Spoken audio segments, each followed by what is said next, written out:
증명사진을 찍어라. 내 지갑에는 항상 증명사진 몇 장이 들어있다. 10년 전 것도 있고 4년 전 것도 있다. 지금 하는 일이 힘들게 느껴질 때, 간혹 이 일이 맞나 하고 혼란스러울 때, 일이 만족스럽게 되어서 기분이 좋을 때 나는 증명사진을 꺼내본다. 지나간 증명사진들을 보면 최근의 사진이 나이는 좀 들어 보여도 확실히 밝다. 10년 전 증명사진 속의 내 얼굴은 굉장히 어둡다. 조명의 문제가 아니다. 눈빛이 어둡고 얼굴빛이 어둡다. 상반신 전체에서 어둠의 기운이 풍긴다. 그 사진과 최근 사진을 비교해보면 기운도 나고 자신감도 생긴다. 10년 후 증명사진은 현재보다 더 밝아지기를 기대하고 계획한다. 오늘 아니면 내일 증명사진을 찍어라. 복장은 물론 정장이다. 과거 사진과 비교해보라. 어떤가, 밝아졌는가, 아니면 어두워졌는가. 여기까지는 바꿀 수 없는 과거다. 내년, 그 다음 해, 또 그 다음 해에는 어떨 것인가가 정말 중요한 문제다. 앞에서 10년 전 당신을 만나면 무슨 이야기를 해주고 싶은가라는 질문을 했다. 이제 질문을 바꿀 차례다. 10년 후 당신은 성공한 사장님이 되어 있다. 원하는 집에서 원하는 자동차를 타고 출근을 하면 직원들이 깍듯하게 인사를 한다. 갖고 싶은 것 혹은 하고 싶은 것 중에 돈이 없어서 못하는 것은 없다. 당신의 성공담은 여러 차례 신문과 잡지에 소개되었다. 기분 좋은 어느 날 아침 비소가 타지는 원두커피를 한 모금 마신 당신은 10년 전 자신에게, 즉 오늘의 당신에게 무슨 이야기를 할 것인가. 혼자서 SF 영화를 보라. 궁상 맞다. 외로워 보인다. 같이 가줄까? 혼자 영화 보러 간다고 할 때 친구들이 보인 반응들이다. 영화는 보통 둘이서 가는 게 일반적인 것 같기는 하다.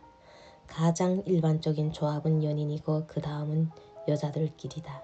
남자 둘이 영화 보는 것도 일반적이지는 않은 것 같다. 그리고 남자 혼자 보는 것보다는 여자 혼자 보는 게 더 이상해 보이는 모양이다. 이상은 친구들의 견해이고 내 견해는 다르다. 나는 여자건 남자건 혼자 영화 보러 오는 사람을 만나면 동지를 만난 것처럼 반갑다. 그렇다고 반갑소 동지라며 인사를 하지는 않지만 나는 혼자 보는 것이 영화 감상이라는 본래 목표를 달성하기에 더 좋다고 생각한다. 등장인물의 이름, 배우의 이름이 아니라 배역의 이름, 지명, 그때그때 떠오르는 영감들도 적어가면서 본다.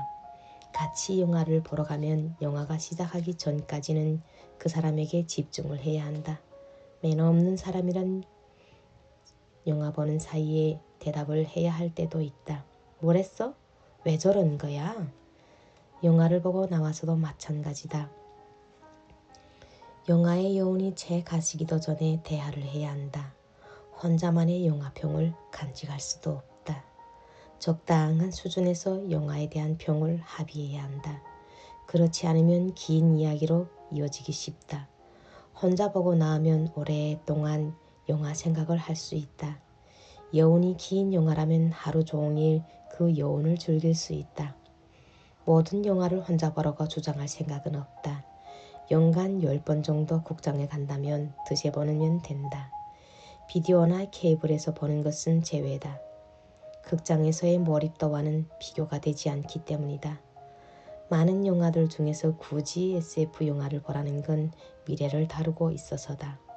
SF 영화는 어느 정도 현재의 기술과 상황에서 미래를 예측하지만 여기서 독자들이 사장님이 되기 위한 미래 예측을 하기란 불가능하다. 핵심은 미래에 대한 환기다. 놀랍게도 인간은 지독하게도 미래에 대해 무감각하다. 계속해서 의도적으로 주의 환기를 하지 않으면 마치 자신이 영원히 현재의 나이에 머물러 있을 것처럼 세상이 2010년에 고착된 것처럼 생각한다. 어떤 사람은 아직까지 1900년대에 살고 있을지도 모른다. SF 영화만 봐서는 깊은 미래 한기가 되기 어렵다. 공상 수준에서 벗어날 수 없다. 영화를 본 다음에 미래 서적을 읽어라. 그러면 상당한 유사성을 발견할 수 있다. 혹은 전혀 다른 주장을 할 수도 있다. 왜 다른 미래 예측을 하고 있는지 생각해 보는 것도 좋다. 중요한 것은 미래 예측 그 자체보다는 미래에 대한 상상이며 예측이고 준비다. 돌도끼와 핵무기는 같다. 2003년 린든랩에 의해 서비스를 시작한 세컨드 라이프. 말 그대로 현실 세계가 아닌 가상 세계에서 또 다른 삶을 살 수 있다는 것이다. 집도 사고 친구도 사귀고 여행도 간다. 전 세계 접속자가 1300만여 명이다. 한국에서는 아직 4만 명에 그치고 있다. 2009년 11월 한국형 세컨드 라이프를 선보였는데 한국에서 흥행할지는 아직 미지수다. 국내 이용자들이 채팅, 게시판 등을 통해 세컨드 라이프를 즐기고 있기 때문에 흥행하지 못하는 것이라는 분석을 본 적이 있다. 인터넷 전문가는 아니지만 그것이 린든랩의 세컨드 라이프가 아니더라도 가상세계가 우리의 일상에 더 깊숙이 들어올 거라는 예상을 하기는 어렵지 않다.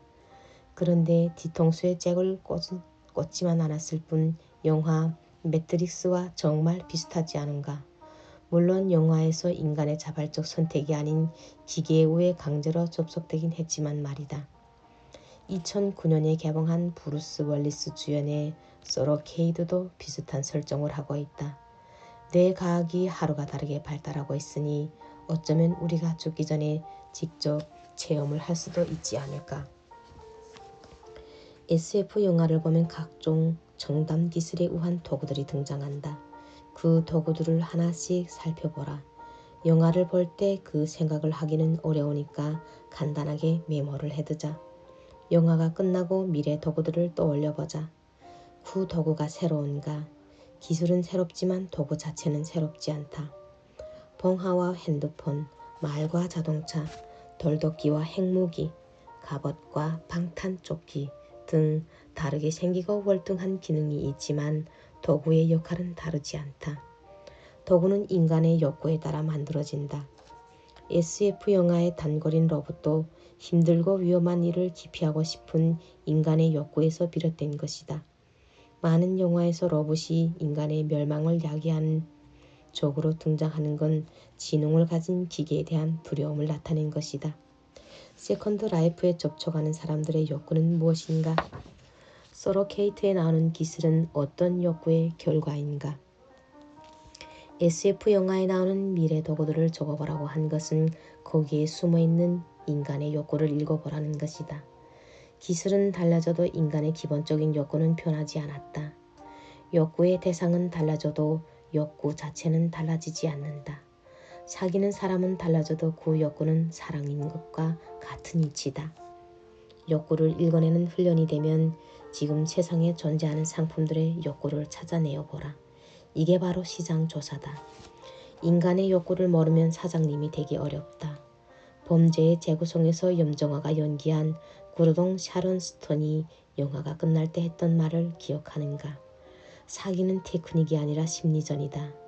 그 사람이 뭘 원하는지, 그 사람이 뭘 두려워하는지 알면 게임 끝이다. 사기라는 말 대신 사업이라는 말을 넣어도 전혀 무리가 없지 않은가.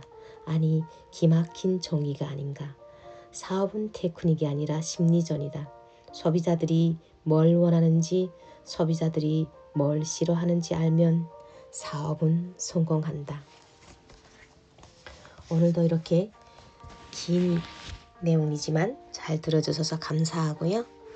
우리도 사업은 테크닉이 아니라 심리전이다. 소비자들이 뭘 원하는지, 소비자들이 뭘 싫어하는지 알면 사업은 성공한다. 이 구절을 잘 기억하셨고 저도 잘 한번 사용해 보겠습니다. 오늘도 여기까지 들어주셔서 정말 감사합니다. 좋은 하루 되세요.